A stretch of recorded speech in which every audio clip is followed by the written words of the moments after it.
certain topics that I cover that seem to go on and on and on and on and go on. And there seems to be no end to this.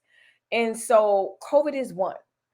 And there's so many stories around the United States. Everyone is either frustrated, some people are happy, some people are angry, people are anxious.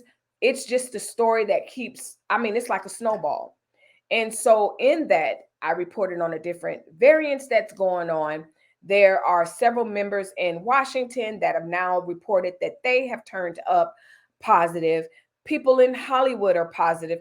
People that I know, like I said, no one directly, thank God, in my home, but it's everywhere. And so I reported on and I'm giving an overview. Like I have all these stories that I was going to cover, but I'm giving y'all a broad overview. And before I do that, let me recognize Mr. JT Coin Rings. Thanks for the super chat. He says, keep the great content coming. I shall. And you know what? Shannon is feeling me. Like I said, I have this long list of articles that I want to talk about. But I just decided in this moment to give you guys an overview. Do whatever it is that you feel like you need to do to protect yourself. I see people moving and shaking and going and doing and zipping and zooing and everything. And I'm just saying it's out there. Literally, I mean, down my timeline on Facebook, at least 6 people I know are coming off COVID or are reporting or waiting on a test. These are people all across the United States, not to mention the Hollywood stars or whatever. So people are just like up in arms and they're like, what the heck? Well, I reported Monday anyway. Mayor Lightfoot was going back and forth with these people, the teachers union rather, because the teachers are frustrated, the parents are frustrated, the teachers are like, no one's worried about us catching it. And then staffing is just a nightmare. And so they voted, the teachers union. Let's see, tomorrow's Wednesday. So they've been going back and forth with these people. Monday, no school. Tuesday, no school. Well, now it's being reported that they've come to some form of agreement that the teachers will return to school. Now, again, I'm giving you guys the overview. That's on the heels of LA County reporting thousands, tens of thousands. I want to say 62 or 1,000 or something like that. Teachers, people not being able to come to work. What does it look like where you live at? I'm going to tell you, where I live at, I'll never know. I'll never know. I'd have to get an assessment from my kids because there's no COVID measures consistently in the school system here.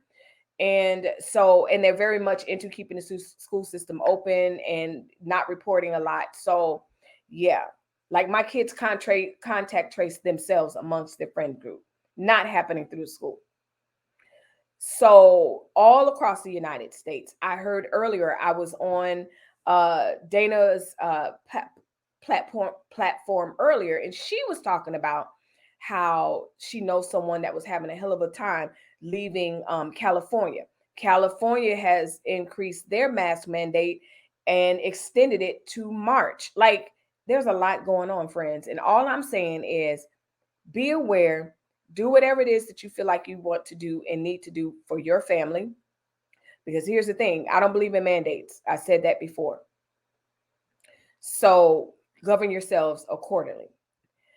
So many people is dying. It's such a sad time. It's a sad time. It's an anxious time. And I think that part of the anxiousness is that people are really, I think we're going into wave number 2 with the supply chain really, really, really feeling it. So my next story, let me show you. This is an empty shelf, okay? And it's reported that the shelves are empty. Now, I can tell you like this. When my daughter and I, we went to the store yesterday, the shelves weren't empty, but the freezer section looked ridiculous. There was plenty of meats, rice and stuff like that picked over. And I mean, we live in a decent neighborhood. It's not like the store is already always picked over, anything like that. But I will tell you, the frozen section it looked like this picture. It looked like this picture. What are your stores looking like? Well, it's being reported that um, grocery stores across the U.S. have empty shelves as supply chain crisis and COVID combine to make basics like milk, bread, meat, canned soups, and cleaning products hard to find. Now, I have to say, I'm able to find all those things. I'm able to find all those things. I was looking for something in the frozen food section, and that's what made me go down there, and it was just terrible. So yeah, JT says that's how it looked in Giants in Baltimore. See, so it's interesting because we know with the first wave, it was the toilet paper and the this and the that. Are people beginning to stock up on food? Shout out to those of you that grow. Broke Farmer, Black's Tropical, these guys, they've been encouraging us the whole time. Like, listen, can't go wrong growing your own stuff. The vegetables are a little bit scarce, but not like empty like that. Nowhere near like that. But I think in certain places across the United States, we are seeing where there is a shortage. My grandmother's school will be going virtual short of teachers and bus drivers. Sent 10 students that test positive home. Well, sorry to hear that. Sent home testing positive. Okay. Sorry to hear that. Well, here's the thing. And this all goes together. I'm going to keep the grocery store up. The problem is some companies are telling people, hey, you tested positive, but you're asymptomatic, come back, come to work, you can still work, don't worry about it. Some people are saying, you know what, they shortened the quarantine time, so come back to work. And so it just feels a little messy.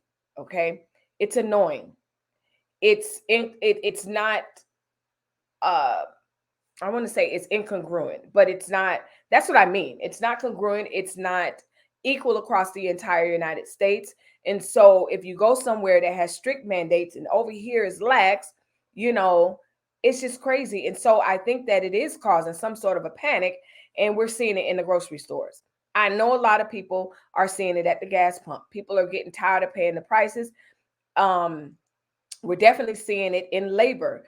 Now, I don't know the stats of labor and how it's looking, but I will tell you this.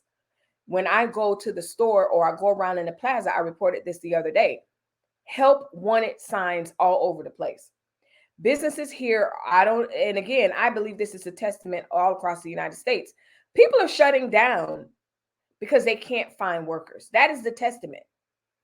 And I've asked and asked and asked every time I spoke about this, where are the workers? Is it that people just aren't going to, don't feel that they need to risk their lives to work in a place? Because I really don't think it's this whole people would rather get welfare than work. I just don't think that. I think it's more to do with you want me to go out there and work, but you're not giving me any protection, or I'm not going out there, or there's probably like a small percentage of people that's like that, but I don't think so. So, it's being reported that the shelves are empty. Y'all heard it. JT said, listen, that's how it looked in Baltimore in certain places. So I would say don't panic. Stock up on whatever you feel like you need to stock up on, but don't panic for sure. So I don't have all my none of my stories came up. Yay. So while I look up my story that I had, so that's it with Miss Rona and variants and children and virtual and not virtual. And you're the problem. And this one's the problem. And over it. I think we're all over it. But unfortunately, I don't think that there's any end in sight right now.